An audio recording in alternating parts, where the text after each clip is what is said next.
1864-yil Toshkentga bosqinchi Rus imperiyasi hujum qiladi. O'sha paytlarda Toshkentning 12 ta darvozasi bo'lib, barcha darvozalar qattiq qo'riqlanar edi. Toshkent himoyasi uchun Qo'qon xonligidan amir lashkarboshi Mulla Alimqul boshchilik qilib, dastlab dushmanga juda yaxshi qarshilik qiladi va ruslar mag'lubiyatga uchrab, Chimkentga chekinadi.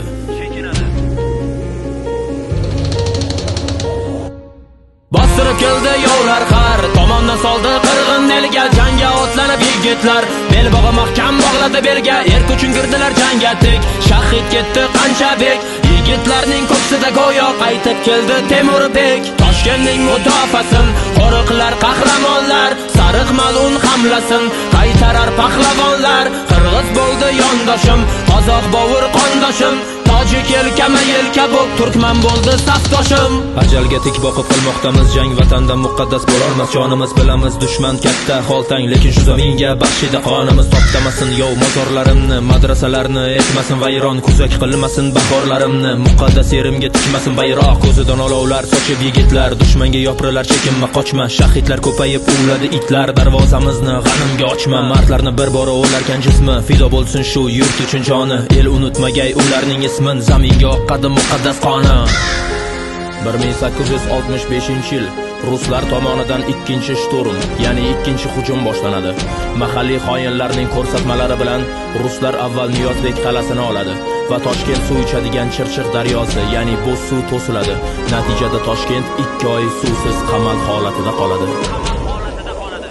Turon edi bitta tan, bitta edi bu vatan. Yurtni sotgan xoinlari xavfli edi hammadan. Sir titradi bu zamin, chalindi dov ovozlar. Hiyla makr orqali yengildi sarfarozlar. Biz kim Turon lashkari, o'lim solmas xavotir. Qo'qon o'shu Toshkanim, bag'ri to'la bahodir. Meni sarkardalar yurti bo'lgan o'tmishga boqsak, er yigitlar jangga kirdi, bo'l shularday bo'lolsak. Jon olib jon berib kurashdi mardlar, bosqinchi yovni biz qoniga tashna. Chekindi ba'zida qochdi murtatlar, jang maydonini ketdilar tashlab. Bobolar muqaddas qabri toptalmasin, qiz juvon faryodi tutmasin, olamni g'animlar bog'larim kezib yurolmasin. Mardukor qilmasin bu yovlar bolamni, yurt uchun kiramiz. Ajal o'chog'iga o'lsak ham yurtni deb vatan deb bo'lamiz. Turon deb qasqila yovlarni joniga qalqoni bo'lamiz. Tik turib bo'lamiz, ajalga tik boqib qilmoqdamiz jang, vatandan muqaddas bo'lolmas jonimiz. Bilamiz dushman katta holtang, lekin shu zaminga baxshida qonimiz. Bostirib keldi yovlar har tomondan soldi qirg'in elga, jangga otlanib yigitlar